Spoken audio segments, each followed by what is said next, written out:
આગલા વર્ષે મને જેટલા ભાગ્યા છે એટલા અમને 5 દિવસે નથી મળ્યા. આ નવનીતભાઈ 22 રચના થઈ અને એમને ન્યાય મળ્યો છે. અને એમની જ ઘટનામાં સાહેબ પોલીસે એક બીજું એક્ઝામ્પલ આપી દો. ભાવનગરની અંદર છે આવી જ સંસ્થા હતી, હોસ્ટેલ હતી, સ્કૂલ હતી, એની અંદર એનું સાહેબ પાણીના ટાંકાની અંદરથી એનું ડેડ બોડી મળ્યું. સાહેબ અમે થાકી ગયા. મનસુખભાઈ માંડવિયા કેન્દ્રીય મંત્રી, એના કઝિનની એના સગાની એ સંસ્થા હતી. સાહેબ આજ સુધી એમાં ન્યાય નથી મળ્યો. અમે થાકી ગયા, તૂટી ગયા. આજ સુધી ન્યાય નથી મળ્યો. એટલા માટે અમારી આ વેદના બોલે છે. આણંદમાં કોળી સમાજની એક સગીરાનો મૃતદેહ શંકાસ્પદ હાલતમાં મળી આવે છે અને ત્યારબાદ આખી બાબતને લઈ અને અનેક ચર્ચાઓ પણ થાય છે. પરંતુ હવે રાજુ સોલંકી કોળી સમાજના આગેવાનો સાથે કલેક્ટર કચેરીએ પહોંચ્યા હતા અને ત્યાં આખી બાબતને લઈ અને બબાલ પણ થઈ છે અને પોલીસ દ્વારા શું કહેવામાં આવ્યું છે એની પણ ચર્ચા કરીશું. નમસ્કાર, હું છું ઉજ્જવલ અને આપ જોઈ રહ્યા છો નિર્ભય ન્યૂઝ. આણંદમાંથી એક કિસ્સો સામે આવ્યો કે જ્યાં ડીએન સંસ્થાની કસ્તુરબા હોસ્ટેલમાંથી કોળી સમાજની એક સગીરા કે જે 11મા ધોરણમાં અભ્યાસ કરતી હતી, ફતેપુરાની હતી અને આણંદમાં અભ્યાસ કરવા માટે આવી હતી. 15 વર્ષની ઉંમર હતી અને સગીરાનો હોળીના દિવસે મૃતદેહ મળી આવ્યો અને ત્યારબાદ આખી બાબતને લઈ અને અનેક ચર્ચાઓ પણ થઈ. એ મૃતદેહ શંકાસ્પદ હાલતમાં મળી આવ્યો હતો અને ત્યારબાદ હવે જે પોલીસ દ્વારા છે અને પોલીસ તપાસમાં જે સામે આવી રહ્યું છે એમાં એવું કહેવામાં આવી રહ્યું છે કે આ સગીરાએ પોતાનો જીવન ટૂંકાવવાનો પ્રયાસ કર્યો અને બીજી તરફ એને પોતાનું જીવન ટૂંકાવ્યું અને બીજી તરફ ક્યાંક ને ક્યાંક જે કોળી સમાજના આગેવાનો છે તેમના દ્વારા એવું કહેવામાં આવી રહ્યું છે કે આખી બાબતમાં એ જે સગીરા છે એને જીવન નથી ટૂંકાવ્યું પરંતુ એની હત્યા કરવામાં આવી છે અને આખી બાબતને લઈ અને તટસ્થ તપાસ થાય. પરંતુ હજી સુધી પોલીસ દ્વારા કોઈ જવાબ જ નહોતો આપવામાં આવતો. ત્યારબાદ હવે નજર કરીએ કે રાજુ સોલંકી જે કોળી સમાજના આગેવાન છે તેમના દ્વારા કલેક્ટર કચેરી જઈને શું કરવામાં આવ્યું, શું આવેદનપત્ર આપવામાં આવ્યું અને ત્યારબાદ જે રાજુ સોલંકી કે જે કોળી સમાજના આગેવાન છે તેઓ કલેક્ટર કચેરીએ પહોંચ્યા હતા અને ત્યારબાદ તેમને શું જવાબ મળ્યો અને એની સાથે સાથે કલેક્ટર એમને મળવા આવવા માટે પણ તૈયાર નહોતા અને ત્યારબાદ જે થયું એના પર નજર કરીએ. અમારા સમાજમાં નેગેટિવ પ્રત્યાઘાત થઈ રહ્યા છે. એક તો ઓલરેડી અમે પછાત સમાજમાંથી છીએ. અમે માંડ દીકરીઓ, મારી વાત કરું તો મારી ફેમિલી કે મારા કુટુંબમાં હું પહેલો એજ્યુકેટેડ માણસ છું.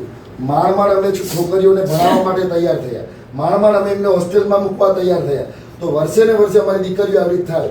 હું આ ઘટના બાદ ઘણા દીકરીઓના ઘરે રૂબરૂ મળવા ગયો. સાહેબ 7 મા બાપ એવું કીધું કે હવે અમે અમારી દીકરી ભણાવવાના નથી. એ દીકરીઓના સાહેબ સપના છે, કલેક્ટર બનવું છે, એન્જિનિયર, પાયલોટ, સાયન્ટિસ્ટ બનવું છે દીકરીઓને, એવા સ્પોર્ટ્સમેન બનવું દીકરીઓ, એવા સપના છે દીકરીઓના મુખે. મેં રૂબરૂ સાંભળ્યું એમના મા બાપ હવે ભણાવવા માંગતા નથી કે ના આના કરતાં અમને 12મું ભણી લે, છોડાવી પરણાવી જ દઈએ. સાહેબ સરકાર બાળ મેરેજ અટકાવે છે. અમે માંડ સુધી પહોંચ્યા. અમારો સમાજ 15-17 વર્ષે પરણાવી દેતો હતો. આ 10-12 વર્ષમાં અમે યુવાનો, આવા આગેવાનોએ જાગૃતતા લાવીને અમારી દીકરીઓને ભણાવવા સુધી પહોંચાડી. જો સરકાર બેટી પઢાઓ લાશ લઈ જાઓ વાળી જો આ યોજના ચાલુ રાખશે તો અમારા સમાજને શું કરવાનું? દીકરીઓ ભણાવવા બંધ કરી દેશે. અને સાહેબ બીજી એક અંગત વાત મૂકું, આ સંસ્થાની અંદર કંઈક ને કંઈક તો રહસ્ય છે. સંસ્થાના જેટલા હોદ્દેદારો કે ટ્રસ્ટીઓ છે, એમના સગાવાલા કે એમને પોતે એ સંસ્થાની અંદર ભણેલી દીકરીઓ જ એમની વાઇફો બની છે અથવા એમને ઘરમાં બેસાડ્યો છે આ લોકોએ. આના મારી પાસે પુરાવા છે. ત્યાં જ ભણેલી દીકરી પ્રેમ લગ્ન કરાયા, જે થયું એ બધું સંસ્થાના હોદ્દેદારોના સગા. સંસ્થાના એ હોદ્દેદાર ત્યાં નથી ભણ્યા પણ એમને જે હોસ્ટેલમાં રહેતી દીકરીઓની ઉંમર થઈ એટલે મેરેજ કરાવી દીધા છે. સમય આવ્યા સંસ્થાનું જો પોલીસ પ્રશાસન અને ગુજરાત સરકાર જો યોગ્ય નિરાકરણ નહીં લાવે તો એક વસ્તુને પુરાવા સાથે અમે આ દેશ અને રાજ્યને સમાજને આખાને જાગૃત કરીશું. જો અમને 8 દિવસમાં એસઆઈટી નહીં આપે ને તો સાહેબ અમે આના માટે જે પણ કરવાનું થશે. જેમ આ ભારત સરકાર કહે છે કે આદિવાસીઓએ જંગલ બચાવવા માટે ત્રાસવાદી બનાવ્યા, નક્સલવાદી બન્યા. સાહેબ અમે અમારી બેન બેટી બચાવવા માટે હથિયાર ઉપાડવાના થશે ને કે તોય તૈયાર છીએ, મરવાનું થાય તોય તૈયાર છીએ. ઓબીસી ક્ષત્રિય સમાજ અમારે બુદ્ધના વંશજો છીએ જે શાંતિ શીખવાડે છે પણ અમે સામે માંધાતાના વંશજ છીએ કે જેને રાજ કરતા શીખવાડ્યું છે અમને આ દેશ ઉપર ને આ પૃથ્વી ઉપર. તો અમે એના વંશજના દીકરાઓ છીએ સાહેબ. તો અમારું કહેવું એટલું જ છે કે આ ઘટનાની નિષ્પક્ષ જાંચ થાય. અમારી દીકરીઓ જે ભણવાનું બંધ થવાનું છે એ ના થવું જોઈએ. આવી એક ઘટનાને કારણે આ એક જ હોસ્ટેલ, એવી કેટલી હોસ્ટેલમાં અમારી અલગ અલગ દીકરીઓ ભણે છે. એ દીકરીઓનું ભણતર બંધ થવાનું છે તો આનું જવાબદાર કોણ છે? અમારી દીકરીઓ નહીં ભણવાનું. આજે આ પોલીસની બહેનો છે, આ બેન નોકરીએ લાગી, એ બેન જો ના ભણી હોત તો એ બેન ના લાગે જ ક્યારે કે હજુ ઇતિહાસ બન્યો સાહેબ અમારા ગામની અંદર મિલરામપુરામાં આજ દિન સુધી એક જેન્ટ્સ અમારો પીએસઆઈ નથી પહોંચ્યો. કલેક્ટરની તો અમારા માટે બહુ દૂરની વાત છે. અત્યારે એક શું કહેવાય પીએસઆઈ અમારી તારાપુર ખંભાતની વિસ્તારની લગભગ મેજોરિટી આખા જિલ્લામાં અમારી જ છે. પહેલી પીએસઆઈ દીકરી બની, દીકરો નથી બન્યો તળપદા કોળી સમાજમાં. એ ઘટનાને પછી આ જ ઘટનાને 50 મા બાપ પોતાના દીકરીઓને ભણાવવા માટે બંધ કરવાની તૈયારીમાં છે. સાહેબ આપની ઓફિસમાં ચેમ્બરમાં પણ જો આ બેટી બચાવો બેટી પઢાઓનો જે સૂત્ર માર્યું છે ને, જે એની પ્રેમે મેકેલી છે, તો સાહેબ આમાં તમારે ગંભીરતા લેવી પડશે અને ખરેખર આમાં જો તમે બધા બોલ્યો તો હું હા. Yes, sir. જો આ ખૂબ દુઃખદ ઘટના છે. બધાને એના માટે ખૂબ દુઃખ લાગ્યું છે કે આવા કોઈ પણ જગ્યાએ કોઈ પણ દીકરી કે કોઈ પણ દીકરાનું કોઈનો પણ આવો બનાવ ના બનવો જોઈએ, કોઈ પણ જગ્યાએ સુસાઇડનો. એ માટે બધાને પણ દુઃખ હોય, અમને પણ ખાસું દુઃખ છે. અને એ દિવસે બરાબર એ દિવસે કલેક્ટર સાહેબ અને એસપી સાહેબે આખો પ્રશ્ન લીધો હતો એમાં સાથે. એવું નથી કે અમે ધ્યાન નથી આપ્યું જોઈએ. પ્લીઝ સાંભળો, મારી આખી વાત સાહેબ, એક જ અઠવાડિયામાં તમારી ત્રણ દીકરી બધી વાત છે. સાંભળી તમે. અલગ અલગ કોઈનો સમાજના બચાવ- ત્રણ એક જ અઠવાડિયામાં. તમારી વાત સાંભળો, કોઈનો બચાવવામાં છે જ નહીં. જેને અમારા જો પોલીસ તપાસમાં કોઈ દોષિત થશે તો એને સજા મળશે. અમે તમારું આવેદનપત્ર આપો, અમે એસપી સાહેબને પણ અહીંથી લખીશું. સાહેબ મારી વાત કદાચ સાંભળો, સાંભળો. પેલા મારી વાત સાંભળો પછી. તમારી વાતમાં હું એક પણ શબ્દ નથી હા, બોલ્યો. તો મને એમ લાગ્યું તમારી વાત પૂરી થઈ નથી પૂરી થઈ. હા. તમે અમને આવેદનપત્ર આપો તમારું, અમે એસપી સાહેબને પણ અહીંથી લખશું. કલેક્ટર સાહેબ પણ આમાં યોગ્ય તપાસ કરવા માટે એમને કહેશે. બરાબર છે? સાહેબ હવે હું કીધું પોલીસ તપાસની તમે આપ વાત કરો છો ને, તો સાહેબ પોલીસ તપાસ ઉપર અમને બિલકુલ ભરોસો એટલા માટે નથી. એસઆઈટી અને ફોરેન્સિકની અરે, જે ટીમ SIT છે, પોલીસ જ હોય ને, બીજું હા, કોઈ પણ એ ટીમ એમાં સ્ટાન્ડર્ડ અધિકારીઓ, સ્ટાન્ડર્ડ અધિકારીઓ, પારદર્શક અધિકારીઓ, પ્રમાણિક અધિકારીઓને મેકવામાં તો આવે. અમે સરકારમાં બાકી તમારી- અત્યારે જે રીતે આને ડાયવર્ટ મુદ્દો કરવામાં આવી રહ્યો છે એ રીતે અમને ખબર છે કે આ ઉપરથી જે ફોન આવી જતા હોય અને આ મુદ્દાને દબાવી દેવાના પ્રયત્નો થતા હોય. એવી બધી વાતો તમારી આ લેવલે કરો યોગ્ય નથી. ઉપરથી ફોન તમે કોઈ પણ વસ્તુ એટલે અમે જે અમારા દિલની વાત કરીએ એવું નહીં, યોગ્ય નથી. એવું નહીં, યોગ્ય ભૂતકાળમાં આવા બનાવો બન્યા છે એટલે કહીએ અત્યારે તો સાહેબ. તપાસમાં એવું કોઈ અત્યારની તપાસમાં તમને એવું કોઈ લાગે છે પોલીસ નથી હા, હા, તો એટલા માટે તો આવ્યા છીએ. એટલે 5 દિવસે સાહેબ CCTV મને જેટલા માગ્યા છે એટલા અમને 5 દિવસે નથી મળ્યા. આ નવનીતભાઈ 22 દિવસે ઘટના થઈ અને એમને ન્યાય મળ્યો છે. અને એમની જ ઘટનામાં સાહેબ પોલીસે સાહેબ, હવે એક બીજું એક્ઝામ્પલ આપી દો, એક બીજું એક્ઝામ્પલ આપી દો. ભાવનગરની અંદર સેમ આવી જ સંસ્થા હતી, હોસ્ટેલ હતી, સ્કૂલ હતી. એનું સાહેબ પાણીના ટાંકાની અંદરથી એનું ડેડ બોડી મળ્યું. સાહેબ અમે થાકી ગયા. મનસુખભાઈ માંડવિયા કેન્દ્રીય મંત્રી, એના કઝિનની એના સગાની એ સંસ્થા હતી. સાહેબ આજ સુધી એમાં ન્યાય નથી મળ્યો. અમે થાકી ગયા, તૂટી ગયા. આજ સુધી ન્યાય નથી મળ્યો. એટલા માટે અમારી આ વેદના બોલે છે. અરે, તમારું આયોજન- બરાબર છે. એટલે આ અધિકારીઓ છે ને એના ઉપર અમને ભરોસો નથી, પણ તમને આજે અમે અલ્ટિમેટમ આપવા માટે ખાસ આવ્યા છીએ કે આમાં પરિણામ નહીં આવે. અરે બધા આવશે ને સાહેબને બોલાવો. સાહેબને નહીં બોલાયેલો ને ભાઈ. નીચે બોલાવો. સાહેબને નીચે બોલાવો. સાહેબને બોલાવી લઈએ આપણે. હા, સાહેબને બોલાવો. લેડીઝ આગળ આવતા રહો. લેડીઝને આગળ લઈ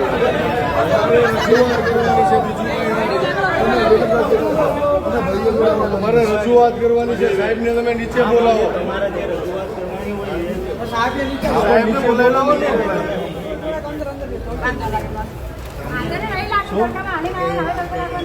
શું કે છે? સાહેબને નીચે બોલાયેલો આપણે. સાહેબને નીચે બોલાવેલો. સાહેબને નીચે બોલાવો.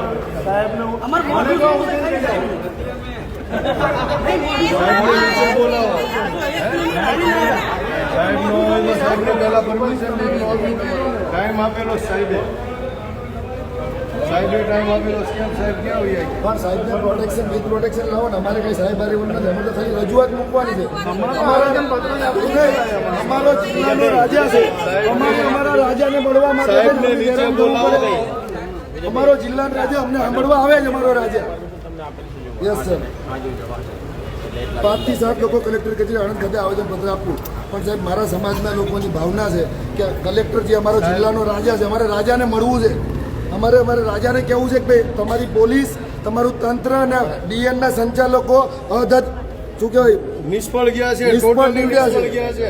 અને આવી રીતે એની કોઈ જવાબદારી અમારા સાહેબની છે, દીકરીની રાજાની હત્યા અમારા થઈ છે. પ્રવીણ કુમાર રાજાની જવાબદારી છે આ દીકરીની નિભાવવાની. હત્યા થઈ છે, કેમ કે આત્મહત્યા અમારા નથી. કલેક્ટર સાહેબ છે ને 2 દિવસ 5 દિવસ ગમે તહેવાર હોય ને એટલે કલેક્ટર, મંત્રી, ચીફ જસ્ટિસ બધા ડીએન માં આટા મારે છે, એટલે ભીનું સંકેલવાનો પ્રયાસ થઈ રહ્યો છે.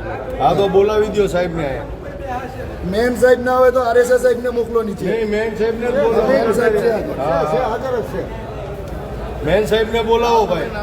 અને લોકશાહીમાં અમારે અમે જો કોને કહેવું? પ્રશાસન સફળ હોત તો અમારે આ ચાલીને તડકામાં 2 કિલોમીટર આ ગળા બે હરવાનું અને અમારી બહેનો તડકામાં લાવવાની જરૂરત જ નથી. અમારે પ્રશાસનની ભૂલ છે એટલે અમારે આ કરવું પડે છે ને.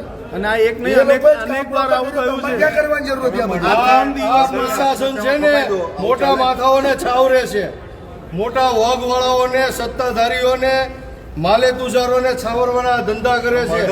આ દીકરી છે એને આત્મહત્યામાં ખપાવવાના પ્રયત્નો કરે છે. ખરેખર એની હત્યા થઈ છે. આના પહેલા આ સંસ્થાની અંદર એક દીકરી, કોણ દીકરીને બચાવશે, કોણ દીકરીને પઢાવશે? મોટી મોટી વાતો કરે છે, દીકરી બેટી પઢાઓ બચાવો, અને લાશ બેટી લઈ જાઓ. બચાવો. બેન, એવી પરિસ્થિતિ છે નારી આજે. સુરક્ષાની વાતો કરે અને છે. બેન, તમે તો અહીંના અહીંયા પોલીસ સુરક્ષા તો છો. થતી નથી. તમે તો બેન અહીંના છો. આ એક જ અઠવાડિયામાં આપણા આણંદ શહેરની અંદર 3 દીકરીઓએ સુસાઇડ કર્યા છે બેન. તો પ્રશાસન શું ઊંઘી રહ્યું છે? કોઈ કમિટી છે, કોઈ વ્યવસ્થા છે આપણી જોડે આ બાબતની? અત્યારે જેનું પ્રશાસન છે ને, જે એમપી એમએલએ છે, એ કોઈ વ્યક્તિ અત્યારે સ્ટેટમેન્ટ નથી આપ્યું. ડીએન વાળાએ કોઈ સ્ટેટમેન્ટ નથી આપ્યું હજુ સુધી. અમારા રાજા શિક્ષણ સાહેબને સમિતિ શું કહે છે? એક ધારાસભ્ય શિક્ષણ સમિતિ મરી શું કહે ગયા. છે? ત્યાં જવાનો અમારા રાજાને સમય છે તો અમારી દીકરી મરી ગઈ ત્યાં સમય નથી. એ સંસ્થામાં દીકરી મરી, દીકરીને ચિતા નથી અડગાઈ, ત્યાં એ લોકો ધૂળેટી રમે છે. તો અમારા રાજાને જ્યારે સાંભળવાની જરૂર તકલીફ નહીં પડે, આપણે. સરકારને તકલીફ પડે એટલે પોલીસને આગળ કરી દેવાની અને તમે લોકો આગળ થઈ જાઓ. અમારે રજૂઆત કરવાની છે, અમારો અધિકાર છે. હા પણ જવા દ્યો ને. શેના માટે રોકો છો તમે? તમે શેના માટે? જબ જબ ભાજપ ડરતી હૈ, पुलिस को आगे करती है. जब भाजप डरती है, पुलिस को आगे करती है. जब भाजप डरती है, पुलिस को आगे करती है. प्रशासन जब डरता है, पुलिस को आगे करता है. प्रशासन जब डरता है, पुलिस को आगे करता है. सरकार गलत करती है, पुलिस को आगे करती है. આજે અમારી દીકરી, આજે અમારી દીકરી. જી આપનું નામ અને પરિચય. મારું નામ વિજય બારૈયા. આજે અમે ક્ષત્રિય કોળી ઠાકોર સમાજના બધા આગેવાનોએ ભેગા થઈ કલેક્ટર શ્રીને આવેદનપત્ર પાઠવવા આવ્યા હતા. પહેલા પણ આ સંસ્થાની અંદર ઘણી બધી આવી ઘટના ઘટેલી છે, તો આજ દિન સુધી ક્યાંય પણ આની કોઈ તપાસ થઈ નથી. અને આ સંસ્થાની અંદર અમે દીકરીઓ ભણાવવા મોકલીએ છીએ, ડૉક્ટર બને, અમારી દીકરી એન્જિનિયર બને, તો આ સંસ્થાની અંદર ભૂવા ધૂણવાનું, ગૃહ માતાઓ ધૂણાવે અને આવા બધા ધંધા જે થઈ રહ્યા છે, જેના કારણે અમને ક્યાંક ને ક્યાંક શંકા થઈ રહી છે. કેમ કે બંને દીકરીઓ 11 સાયન્સ ભણતી હતી, એક જ સરખી રીતે મરવું, એક જ સમયગાળામાં મરવું, આ બધી વસ્તુ શંકાને સ્થાન ઉપર. અને જે આ ધૂણવાવાળા માતા છે, બંને કેસોમાં આ ધૂણવાવાળી માતા જ જે છે એને જ ફરિયાદી બનાવવામાં આવી છે. તો પોલીસ કેમ જે દીકરી નથી એ દીકરીના પરિવારને એ લોકો ફરિયાદી બનાવતા? જેના કારણે અમને ખૂબ જ શંકા છે કે આ સંસ્થાની અંદર જો તપાસ થાય તો ક્યાંક ને ક્યાંક આમાં કંઈક ખીચડી રંધાઈ રહી છે, જે બહાર આવે અને લોકો જાગૃત થાય આ બાબતે.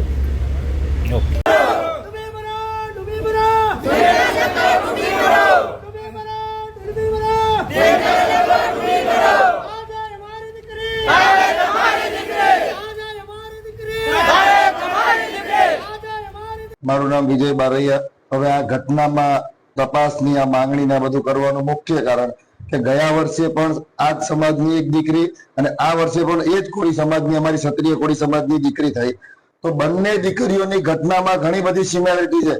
બંને 11 સાયન્સ ભણતી હતી, બંને દીકરીઓ 11 સાયન્સ બાયોલોજી, અને બંને દીકરીઓ કબાટ ઉપર સેમ એંગલથી લટકાઈ મરી છે.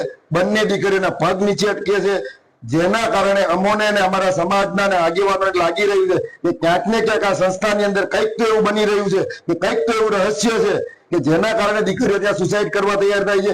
જેમ મેં અગાઉ પણ જાણ કરી હતી મીડિયાના મિત્રોને કે આ સંસ્થાની અંદર થોડા ટાઈમ પહેલા પણ એક દીકરીએ આત્મહત્યાનો પ્રયાસ કર્યો હતો, પણ બીજી દીકરીઓએ સજાગ થઈને દીકરીને બચાવી લીધી હતી. ઘણી દીકરીઓ હાથોમાં બ્લેડ મારી રહી છે અને આની પહેલા પણ સામે આજ કેમ્પસની સ્કૂલ કોલેજ ગણાતી MB સાયન્સમાં એક દીકરી ધાબા ઉપરથી છલાંગ મારીને મોતને ઘાટ પોતાને જીવન ટૂંકાવી દીધું હતું. એ દીકરીની ખાલી ભૂલ એટલી જ હતી કાયમે સબમિશન નથી આપી. તો હું એમ કહું છું આ સંસ્થાની અંદર એવા તો શું કાવા દાવા ચાલી રહ્યા છે કે ત્યાં ભુવાઓને ટ્રસ્ટી જેવી આલાગ્રાડ ઓફિસો આપવામાં આવે છે જેની પટાવાળા છે ભાઈ, તો એ પટાવાળાને ટ્રસ્ટી જેવી ઓફિસ આપવામાં આવે ને એના મંત્રી કેડી સાહેબ 8-10 હજાર સ્ટુડન્ટ સામે બેઠા હોય ને પટાવાળાને પગે લાગે. તો અમે અમારી દીકરીને ત્યાં ડોક્ટર બનવા, એન્જિનિયર બનવા, કલેક્ટર બનવા, જજ બનવા માટે મોકલી છે અને તમે અમારા દીકરા દીકરીઓને ત્યાં ભણાવો છો, ભુવા બનવાનું ભણાવો છો, અંધશ્રદ્ધા ફેલાવવાનું કરો છો. એટલે તમને સૌથી જૂની સંસ્થા છે એ જાણીને અમે અમારા દીકરા દીકરીઓ ત્યાં મૂકીએ છીએ અને તમે ત્યાં માત્ર ને માત્ર અંધશ્રદ્ધા શીખવાડો છો. ત્યાં દીકરીઓ ધૂણે, ગૃહ માતા ધૂણે, તો શું તમે આના વિશે કોઈ લેક્ચર આપો છો કે કોઈ આ વિશે જ્ઞાન આપો છો અંધશ્રદ્ધા વિશે દીકરા દીકરીઓને? અને આવડી મોટી સંસ્થા છે, તમારી પાસે કોઈ મેન્ટર કે કાઉન્સિલર છે ત્યાં જ્યાં દીકરીઓની માનસિક પરિસ્થિતિ ડામાડોળ થઈ હોય તો એ દીકરીઓને યોગ્ય માર્ગદર્શન કે જ્ઞાન કે દિશા સૂચવે કે બેટા આ પરિસ્થિતિમાં આપણે આવું ડિસિઝન લેવું જોઈએ, કામ કરવું જોઈએ. દરેક સંસ્થાને મેન્ટર રાખવાની ફરજ છે. નિવાસી શાળાઓને પણ મેન્ટર કે કાઉન્સિલર રાખવા ફરજિયાત છે. જેમ આપણા કલેક્ટર સાહેબ છે એ આપણે જે જવાહર નવોદય સંસ્થા હોય એના ચેરમેન કહેવાય, એ સંસ્થામાં કેવીની સંસ્થાઓમાં બધી જ સંસ્થાઓમાં મેન્ટર રાખવા ફરજિયાત છે. તો જે સંસ્થાની અંદર 30,000 કરતા વધારે દીકરા દીકરીઓ ભણતા હોય તો ત્યાં લોકો મેન્ટર કે આવી કેમ રાખતા નથી કોઈ વ્યવસ્થાઓ? અહીંયા આ તો તમે આખી ઘટના સાંભળી, કોળી સમાજના આગેવાનો મેદાને આવ્યા એ પણ સાંભળ્યું અને આ આગેવાનો છેલ્લા કેટલાય સમયથી આખી બાબતને લઈ અને વિરોધ કરી રહ્યા છે, અવાજ ઉઠાવી રહ્યા છે, પરંતુ તેમનું સાંભળવામાં નથી આવતું. અહીંયા સવાલ એક એ પણ ઊભો થાય છે કે જ્યારે બગદાણાની ઘટના હતી એ આખી ઘટનામાં ક્યાંક ને ક્યાંક રાજકીય માહોલ પણ ગરમાયો હતો, એક મોટું માથું હતું, મોટું નામ આવ્યું હતું, તો કોળી સમાજના તમામ આગેવાનો ભેગા થઈ ગયા અને આખી બાબતને લઈને જે નવનીત બાલદિયા છે એને ન્યાય અપાવવા માટે મેદાને પણ આવ્યા. અહીંયા આ આખી બાબત એક સગીરા છે, ફતેપુરા ગામની, નાનકડા ગામની એક સગીરા કોળી સમાજની, અને એ ઘણા અનેક સપનાઓ લઈ અને બહાર નીકળી હશે, આણંદમાં ભણવા માટે ગઈ અને ત્યાં એની સાથે આવી ઘટના ઘટી. તો પછી હવે આ કોળી સમાજના આગેવાનો ક્યાં છે? માત્ર ને માત્ર રાજુ સોલંકી જ મેદાને આવ્યા છે. હવે જોવાનું રહેશે કે આ બાબતને લઈ અને કોઈ માંગણી કરવામાં આવે છે કે નહીં, પરંતુ આ એક મોટો સવાલ પણ ઊભો થઈ રહ્યો છે. પોલીસની વાત કરવામાં આવે તો પોલીસની સામે પણ અનેક સવાલો ઊભા થઈ રહ્યા છે. પોલીસ આખી બાબતમાં હજી સુધી કોઈ પણ પ્રકારે નિવેદન નથી આપ્યું. આ આખી ઘટના શું થઈ હતી એને લઈને પણ કોઈ પણ પ્રકારે ખુલાસો પોલીસ દ્વારા નથી કરવામાં આવ્યો. હવે જોવાનું રહેશે કે આગામી સમયમાં પોલીસ શું કહે છે. આ સમગ્ર બાબતે તમારો અભિપ્રાય અમને કમેન્ટ કરી જરૂર જણાવશો અને અમારી ચેનલ નિર્ભય ન્યૂઝને લાઇક, શેર, સબસ્ક્રાઇબ કરવાનું ભૂલશો નહીં.